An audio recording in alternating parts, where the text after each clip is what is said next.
হচ্ছে। আমরা আশা করি আমরা এগুলো রিপেয়ার করতে পারবো এবং আস্তে আস্তে বাংলাদেশের মানুষ কাজ করতে হবে।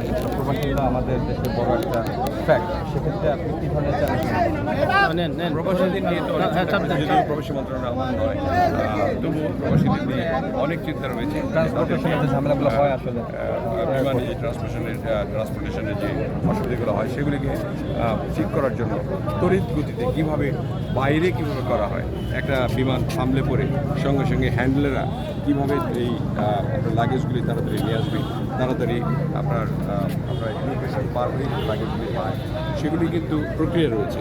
সেগুলির মধ্যে অনেক দুর্নীতি ছিল, অনেক আমাদের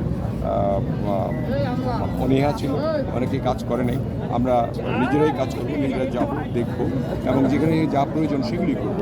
যাদেরকে অপসারণ করা দরকার তাদেরকে অপসারণ করবো, নতুন সেট আপ দিতে নতুন সেট আপ দেবো, প্রয়োজনে সেটাকে আমরা ওটিএমের মাধ্যমে আমরা সেই কাজগুলি করবো, টেন্ডারের মাধ্যমে আমরা করবো এবং যাতে করে প্রবাসীরা এসে সেই দুর্ভোগ না পায়। এবং শুধু তাই নয়, বিদেশিরা এসে যাতে একটা ভালো ভাইব পায় যে আমরাও বাংলাদেশের ভালো একটা এয়ারপোর্টে নামলাম।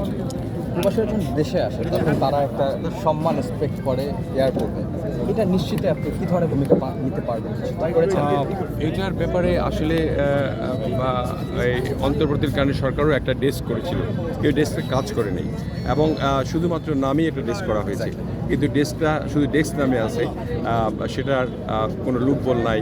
কীভাবে কাজ করবে, কীভাবে সাহায্য করবে প্রবাসীদের যারা বৈদেশিক মুদ্রা আনে আমাদের দেশকে স্বাবলম্বী করার চেষ্টা করে, তাদের সম্বন্ধে তাদের কোনো রকমের ভ্রুক্ষেপ নাই।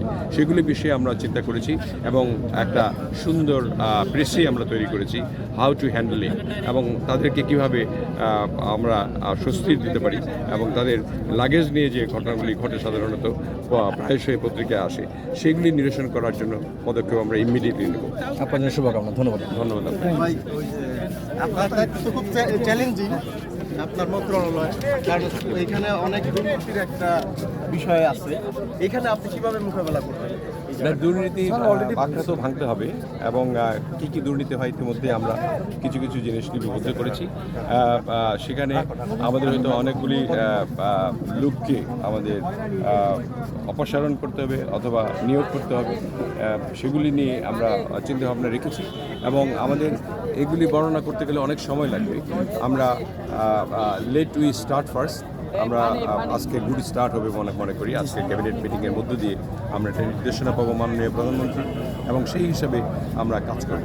আমার মনে হয় যে আপনারা কিছুদিনের মধ্যে দেখতে পারবেন অনেক পরিবর্তন, বিশেষ করে এয়ারপোর্টে এবং পর্যটন খাতগুলি নিয়ে আমরা সুদূর প্রসারে চিন্তা করছি, যাতে করে পর্যটন দিয়ে আমরা বাংলাদেশ একটা ভালো জায়গায় আসতে পারি।